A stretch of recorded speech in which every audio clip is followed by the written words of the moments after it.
تو اس حوالے سے ہمیں اس ساری صورتحال میں جہاں ہم بڑے بڑے سٹیک ہولڈرز کو ڈسکس کریں گے، وہاں ہمیں چھوٹی چھوٹی جو کمیونٹیز ہیں، جو ان کے ایشوز ہیں، جو ان کی پولیٹیکل اہمیت ہے، وہ ان کو بھی ہمیں جاننا ضروری ہے، تاکہ جب یہ مسائل بڑے پیمانے پر ڈسکس ہوں تو ہر آدمی کے پاس، ایک کامن مین کے پاس یہ علم موجود ہو کہ فلاں کمیونٹی، فلاں لوگ، فلاں عقیدے کے ماننے والے، فلاں پیروکار یا فلاں نسل کے لوگ جو فلاں علاقے میں رہتے ہیں، ان وہ کس طرح وہ کون کون سے بین الاقوامی ایشوز پر کس طرح اثر انداز ہو رہے ہیں یا ہو سکتے ہیں یا ہوں گے۔ تو آج کی یہ ویڈیو صرف پولیٹیکل اینگل کے حوالے سے ہے، اس کا کوئی فقہی اعتبار سے یا مذہبی اعتبار سے ہم جو چیزیں ہیں وہ اس میں ڈسکس نہیں کریں گے، ہم اس کے صرف پولیٹیکل اینگلز پر ڈسکس کریں گے۔ تو آج میں آپ کو بتا رہا ہوں کہ یہ اسماعیلی شیعہ جو ہمارے بھائی ہیں یہ کون ہے۔ تو اس سلسلے میں دوستو سب سے پہلے تو یہ ہے کہ آپ کو پتہ ہے کہ رسالت مآب صلی اللہ علیہ وسلم کے دور کے بعد خلافت راشدہ قائم ہوئی، اور اس کے بعد اموی خلافت قائم ہوئی، بنی امیہ کی خلافت جسے کہتے ہیں۔ تو حضرت امام حسین رضی اللہ تعالیٰ عنہ، امام پاک کو کون مسلمان نہیں جانتا۔ تو امام صاحب کے، امام حسین کے جو پڑ پوتے تھے وہ حضرت امام جعفر صادق رحمۃ اللہ علیہ صلاۃ اللہ علیہ وسلم تھے۔ یہ حضرت امام حسین کے جو فرزند تھے حضرت امام زین العابدین رحمۃ اللہ علیہ، ان کے پوتے تھے، اور امام حسین کے پڑ پوتے تھے حضرت امام جعفر صادق۔ اسلام کے حوالے سے جب بھی کوئی فقہی بحث آئے گی، اسپرچول بحث آئے گی، طریقت کے حوالے سے کوئی بات ہوگی، شریعت کے حوالے سے بات ہوگی، تو آپ کو سب سے اہم ترین رول اس دور میں خلافت راشدہ کے بعد جو نظر آئے گا وہ حضرت امام جعفر صادق رحمۃ اللہ علیہ کا نظر آئے گا۔ یہ آج امت مسلمہ میں جو دو بڑے فرقے ہیں، سب سے بڑا فرقہ تو آپ کو پتہ ہے کہ اہل سنت ہے، ان کی پھر آگے شاخیں ہیں جن میں وہ اہل سنت کے چار جو فقہی امام ہیں، امام ابو حنیفہ، امام شافعی، امام مالک، امام حنبل رحمۃ اللہ علیہ، ان کے حوالے سے چاروں فقہ اہل سنت کے آپ جانتے ہیں۔ اسی طرح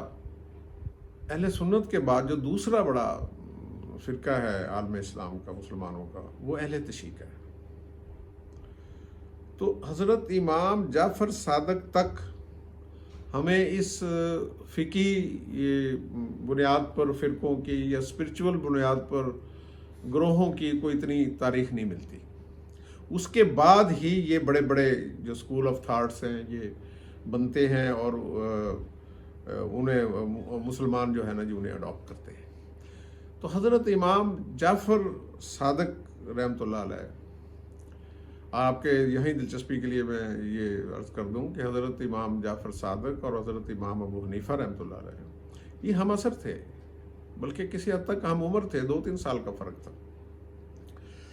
تو اس حوالے سے یہ ایک ہی دور کی بات ہے،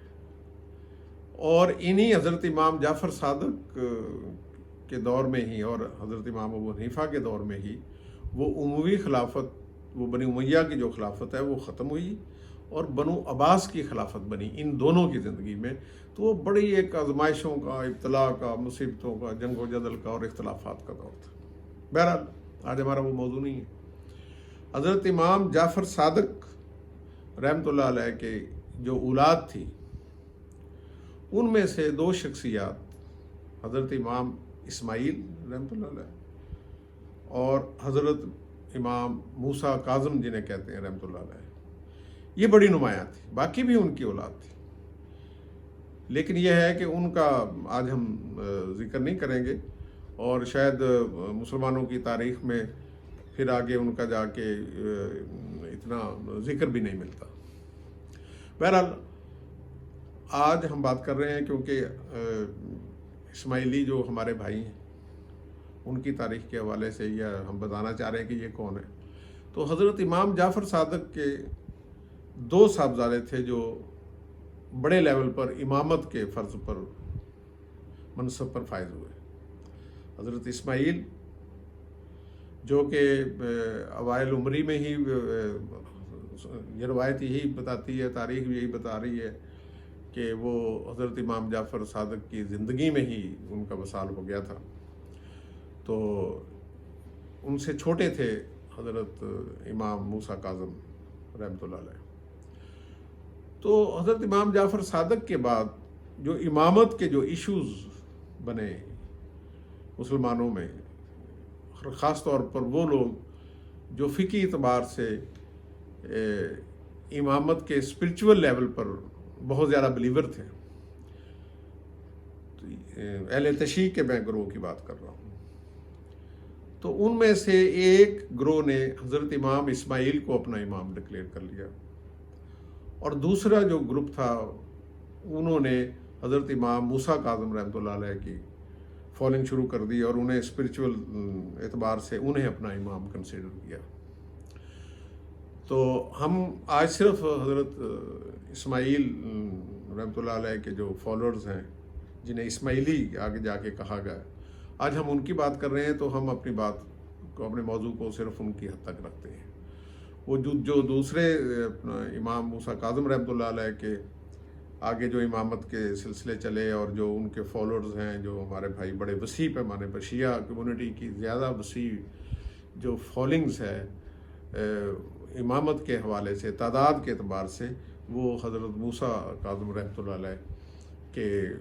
ماننے والوں میں شامل ہیں۔ بہرحال تو حضرت امام اسماعیل کے جو ماننے والے تھے انہیں تاریخ میں اسماعیلی کہا گیا۔ ان کی علیحدہ سے اپنی ایک اسپرچول جو ہے وہ امامت کی لائن شروع ہوئی حضرت اسماعیل سے۔ انہی حضرت اسماعیل کی امامت کے سلسلے کے 8ویں امام تھے ہسٹری میں، جنہوں نے سیاسی انداز سے بھی اس اپنی جو فقہی تاریخ تھی اس کو آگے بڑھایا، اپنے عقائد کی تاریخ کو آگے بڑھایا، اور عملی طور پر کوشش کی کہ ہم ایک تحریک کے ذریعے ایک انقلاب لائیں، اور اس وقت کے جو حکمران تھے ان کے خلاف بغاوت کرتے ہوئے علیحدہ سے اپنے علاقوں میں اپنا اثر و رسوخ اور اپنی حکومت قائم کرنے کی جدوجہد شروع کی۔ ان کے 8ویں جو امام تھے، خلیفہ تھے۔ تو اس کے بعد یہ بڑھتی چلے گی تحریک، اور اس کے اور بھی اس میں کئی انتہا پسند فرقے بھی پیدا ہوئے، جیسے کہ میں نے پچھلی ویڈیو میں ذکر کیا تھا کہ کرامتہ ایک فرقہ پیدا ہوا تھا، وہ بھی اسی اسماعیلی تحریک کا ایک انتہا پسند فرقہ تھا، جو حجر اسود بھی چوری کر کے لے گئے تھے، اور 30 سال بعد پھر وہ برآمد ہوا۔ اس کے متعلق علیحدہ ویڈیو میں نے تفصیل سے بات کی ہوئی ہے۔ بہرحال یہ تحریک چلتی رہی، اور 909 عیسوی میں پہلی دفعہ اسماعیلی جو حکمران تھے وہ اپنی خلافت کو قائم کرنے میں کامیاب ہو گئے، اور اس وقت جو پہلی جسے کہ جو حکمران جنہوں نے اپنی سلطنت قائم کی، وہ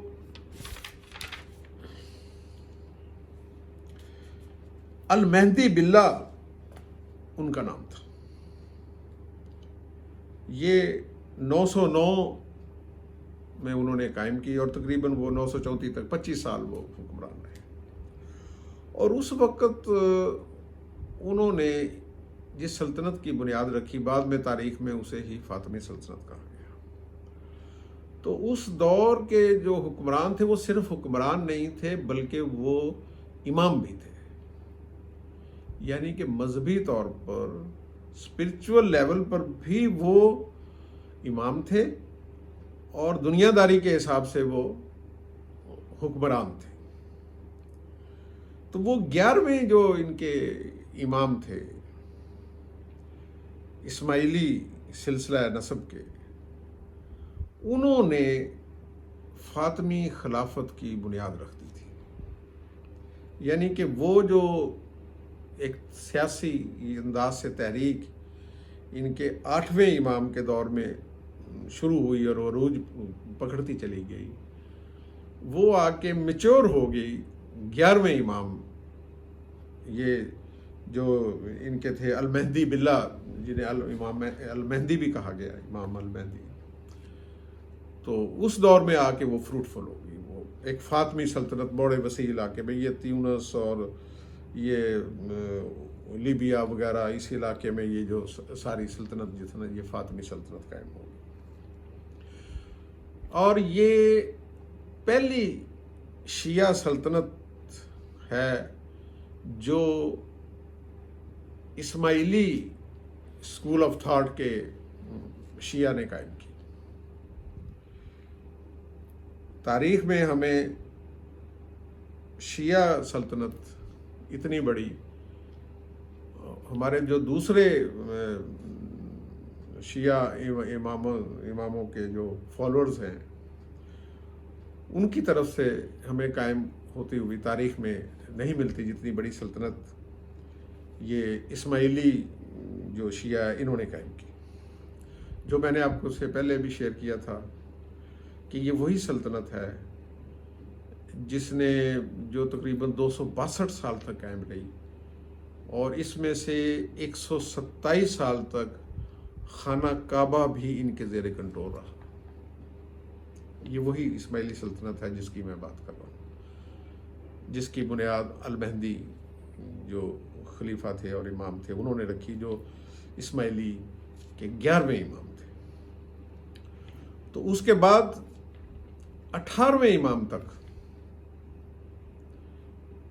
اور 18ویں امام تھے، لیکن حکمرانی کے اعتبار سے جب سے یہ فاطمی سلطنت شروع ہوئی تھی وہ 8ویں ان کے خلیفہ تھے یا حکمران تھے، ویسے وہ 18ویں امام تھے۔ تو ان کا دور بڑا لمبا دور تھا، دور حکومت تقریباً تاریخ بتاتی ہے کہ غالباً 58 سال تک وہ برسر اقتدار رہے۔ تو اور ان کا دور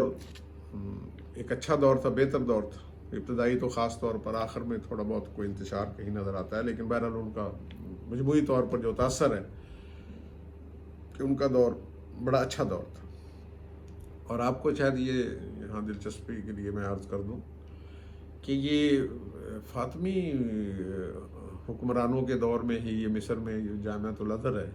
یہ انہی کے دور میں قائم ہوئی۔ بہرحال تو وہ جو ان کے 11ویں امام تھے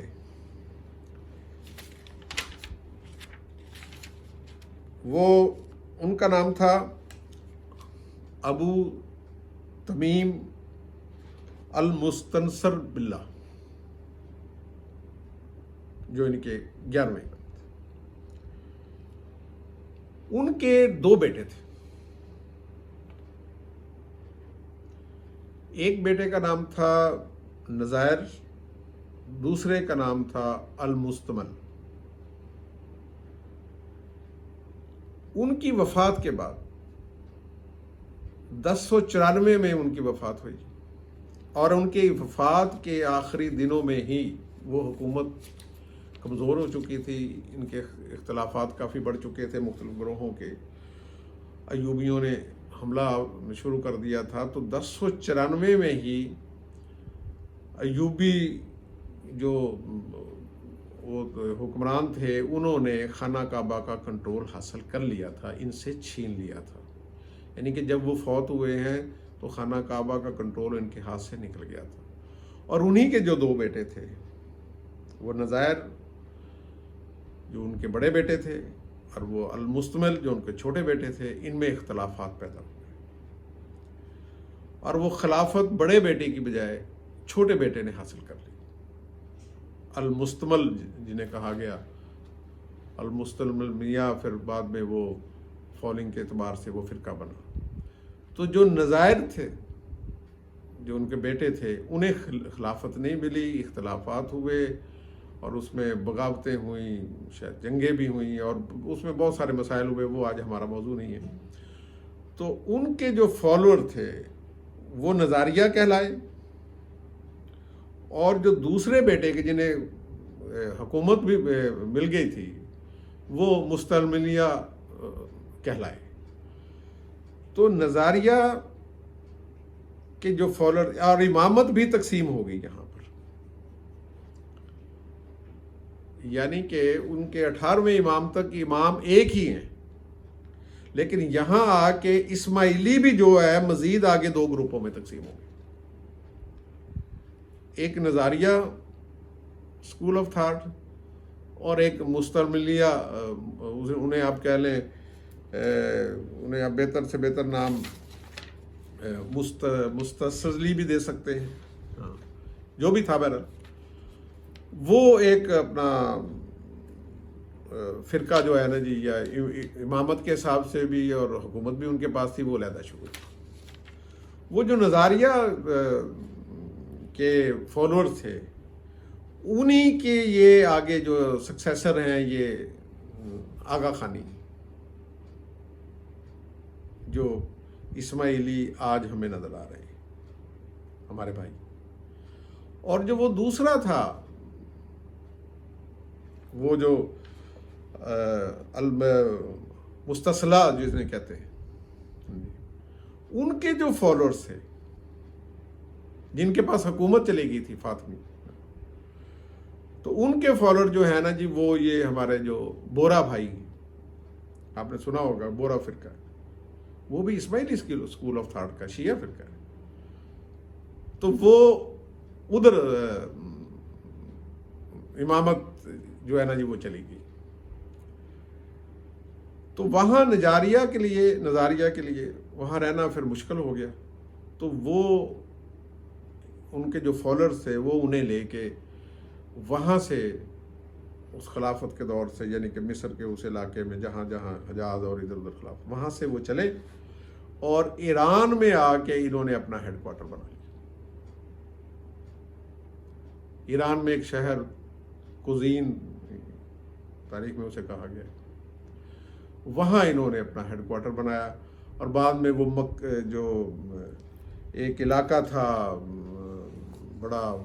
ایران میں، غالباً اب بھی شاید وہ مشہور ہے، کرمان کا علاقہ۔ تو کرمان کے علاقے میں جو ہے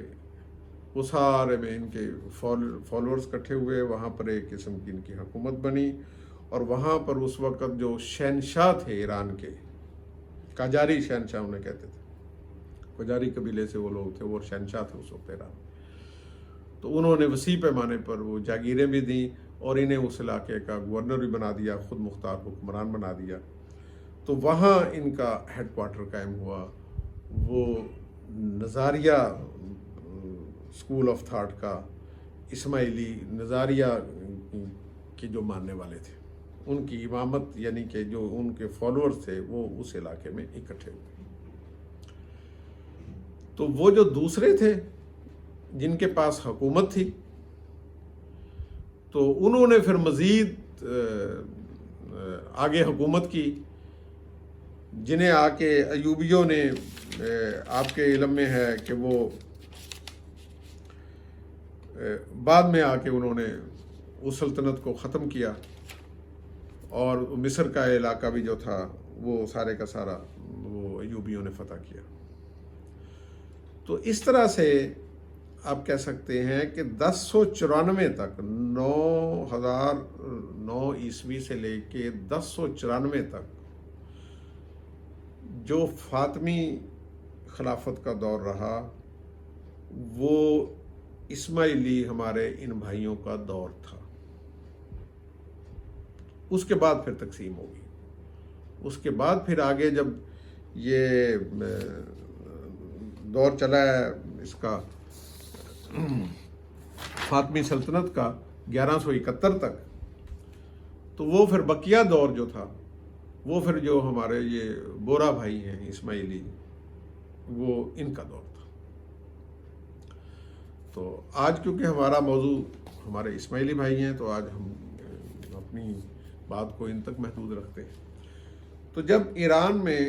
کرمان کے علاقے میں یہ آ کے آباد ہوئے، ان کا ہیڈ کوارٹر بنا، انہیں گورنر بنایا گیا، اور قاجاریوں نے بڑا انہیں وہاں رات وغیرہ بھی دیں اور سہولتیں بھی دیں، جاگیریں دیں، تو ان کے قاجاری جو شہنشاہ تھے ایران کے، فارس کے، بڑے اچھے ان کے تعلقات رہے، لیکن قاجاری رہے ہیں یہاں پر غالباً 1925 تک، یہ جنگ عظیم تک، اول تک وہاں رہے۔ تو جب یہ انگریز یہاں انڈیا میں بڑے پاورفل ہو چکے تھے، اور پہلی جنگ عظیم، اور آپ کو پتہ ہے کہ جس وقت وہ انگریز اور ان کے جو ساتھی تھے اتحادی، وہ فاتح بن کے ابھرے، تو انہوں نے جو قاجاری تھے، وہ جو شہنشاہ تھے ایران کے، ان کی حکومت بھی ختم کرنے کی کوشش کی۔ یہ ہمارے جو اسماعیلی بھائی تھے جو مکران کے علاقے تھے، ان کے انگریزوں کے ساتھ بہت اچھے تعلقات تھے۔ انگریزوں نے انہیں سپورٹ کیا کیونکہ ان کے اختلافات آلریڈی پہلے ہی پیدا ہو چکے تھے قاجاریوں سے مختلف ایشوز پر، بلکہ قاجاریوں نے ان کی وہ گورنرشپ بھی واپس لے لی تھی، اور انہوں نے اپنے خاندان کا کوئی بندہ وہاں گورنر بنا کے بھیج دیا تھا، تو وہاں پر جنگیں بھی ہوئیں اور بہت سارے ایشوز ہیں، ان پر ہم بات نہیں کریں گے۔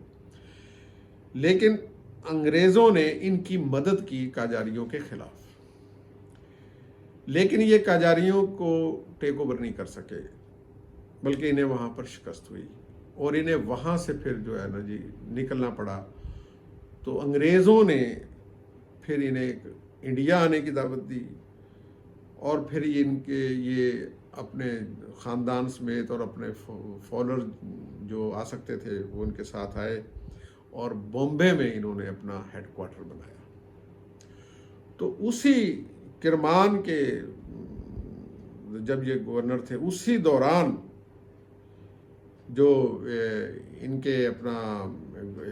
آغا خان اول تھے جو کرمان کے گورنر تھے، اسی دور میں انہوں نے اپنے لیے آغا خان کا لقب اختیار کیا۔ یہ آغا خان کا لقب جو ہے یہ ایران میں قیام کے دوران اختیار کیا گیا ہے۔ جو آپ کہہ لیں کہ ان کے جو 47 جو امام تھے، کیونکہ اب جو ان کے موجودہ امام ہیں پرنس آغا کریم آغا خان صاحب، یہ اسماعیلی ہمارے بھائیوں کے 49ویں حکمران ہیں۔ تو جو اور انہیں آغا خان ہم چہارم کہتے ہیں۔ تو جو آغا خان اول تھے، جو ان کا نام تھا حسن علی شاہ صاحب، جو گورنر کرمان تھے، جو آپ کہہ لیں ان کے 46 میں غالباً امام ہوئے، کہ یہ 49 میں تو یہ ہیں ہمارے جو آغا خان چہارم ہیں اس وقت۔ تو وہ انہوں نے اپنے لیے سب سے پہلے آغا خان کا لقب اختیار کیا۔ تو جب یہ انڈیا آئے تو انڈیا میں انگریزوں کے ساتھ چونکہ ان کے بہت اچھے تعلقات تھے، بلکہ انگریز جب انہیں لے کے آئے یہاں انڈیا میں، تو وہ انہیں ایک ہیڈ آف اسٹیٹ کے طور پر ان کو پروٹوکول دیا گیا، اور انہیں ایک بڑے ہی سر کا خطاب بھی دیا اسی دور میں، جو اس وقت مائیگریٹ کر کے آئے، جو اس دور میں سر آغا خان تھے۔ تو انہیں سر کا خطاب بھی دیا، اور انتہائی عزت و احترام سے یہاں پر تمام مراز سے نوازا، اور اسی وقت سے لے کے آج تک جتنے کامن ویلتھ کنٹری ہیں ان میں جب بھی آغا خان صاحب تشریف لے کے جائیں تو انہیں ایک ہیڈ آف اسٹیٹ کے طور پر پروٹوکول دیا جاتا ہے. یہ اسی دور میں اسی عزت احترام سے جو اس دور میں انگریزوں نے ایک روایت یہاں پر قائم کی تھی. تو اس وقت سے لے کے آج تک یہ جو ہمارے اسماعیلی بھائی ہیں یہ دنیا کے 25 ممالک میں پھیلے ہوئے ہیں. ان کے پیروکار موجود ہیں 25 ممالک میں، جس میں یورپ، ایشیا، افریقہ، اور تقریباً ایک اندازے کے مطابق کوئی 15 ملین کے قریب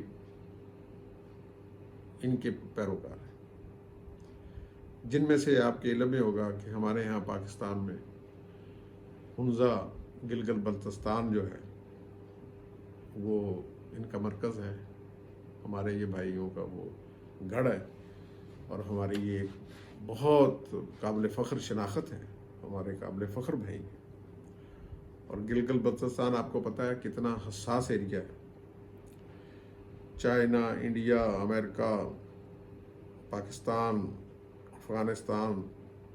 یہ گلگت بلتستان سے لے کے نورستان تک اس سارے علاقوں میں ہمارے اسماعیلی بھائی بیٹھے ہوئے ہیں. اور یہ ایریا کتنا سینسٹیو ہے، اور آئندہ عالمی طاقتوں کے حوالے سے یہاں کیا کچھ ہونے والا ہے وہ آج ہمارا موضوع نہیں ہے، وہ ہم بعد میں کسی وقت بات کریں گے. آپ نے حال ہی میں دیکھا ہوگا کہ وہاں چائنا کا اور انڈیا کی جو لداخ میں کشمکش ہوئی ہے، تو وہ ساری کی ساری جو کشمکش ہے، وہ ساری کی ساری جو پوزیشن ہے، وہ پاکستان کے مفاد کے خلاف جو انڈیا کرنا چاہتا تھا تو وہ گلگت بلتستان میں ہی کرنا چاہتا تھا، یہ اسی ایریا میں کرنا چاہتا تھا جہاں وہ اب وہ بلکہ وہ جگہ چائنا اور انڈیا کی کشمکش کے حوالے سے آج کل آپ کو پتہ ہے بین الاقوامی خبروں میں ہے. بہرحال وہ ایک علیحدہ سے ایک موضوع ہے. تو ہمارے یہ جو اسماعیلی بھائی ہیں، جیسے میں نے کہا، یہ 25 ممالک میں پھیلے ہوئے ہیں، اور اس وقت ایک ان کا بہت بڑا نیٹ ورک ہے، بزنس کے حوالے سے، چیریٹی کے حوالے سے، ایجوکیشن کے حوالے سے، ہیلتھ کے حوالے سے. یہ کوئی براہ راست پالیٹکس میں حصہ نہیں لیتے، لیکن انہوں نے اپنے نیٹ ورکس جن سبجیکٹس پہ بنائے ہوئے ہیں ان کا بالواسطہ اثر پالیٹکس پر بہت ہے. آغا خان صاحب کی جو عالمی حیثیت ہے اسے کوئی بھی انکار نہیں کر سکتا، اور یہ ان کی جو عالمی حیثیت ہے یہ خطے کے ممالک کے خارجہ تعلقات پر، بین الاقوامی جو طاقتیں ہیں ان کے آپس میں جو ایشوز ہیں ان میں ان کی بڑی اہمیت ہے. اور انہوں نے ہمیشہ مسلمانوں کے لیے عام طور پر اور پاکستانیوں کے لیے تو خاص طور پر آغا خان فیملی نے ایسا رول ادا کیا ہے جس پر انشاءاللہ تعالیٰ میں علیحدہ سے ویڈیو کروں گا کہ پاکستان کے قیام سے پہلے سے لے کے گوادر تک آغا خان کمیونٹی کا اور پرنس کریم آغا خان کا کیا رول ہے، اور ان کے جو پیشرو تھے آغا خان سو ان کا کیا رول تھا. صرف آپ ایک بات ذہن میں رکھ لیجیے کہ 1906 میں آل انڈیا مسلم لیگ جب بنی ہے تو سر آغا خان اس کے پہلے صدر تھے. وہاں سے لے کے گوادر پورٹ کی خرید تک ہماری جو قومی ہسٹری میں ان کا رول ہے وہ انتہائی قابل فخر، اور پاکستان کے استحکام کے لیے اور پاکستان کے قیام کے لیے وہ ایک ناقابل فراموش کردار ہے. اس پر ہم انشاءاللہ ایک علیحدہ سے ویڈیو بھی کریں گے. بہرحال آج کل جو امام ہیں موجودہ اسماعیلی اسکول آف تھاٹ کے، جنہیں نظاریہ بھی کہتے ہیں، وہ ہے پرنس کریم آغا خان صاحب۔ ان کی ماشاءاللہ اس وقت عمر جو ہے وہ کوئی 83 سال کے قریب ہے، اور اس وقت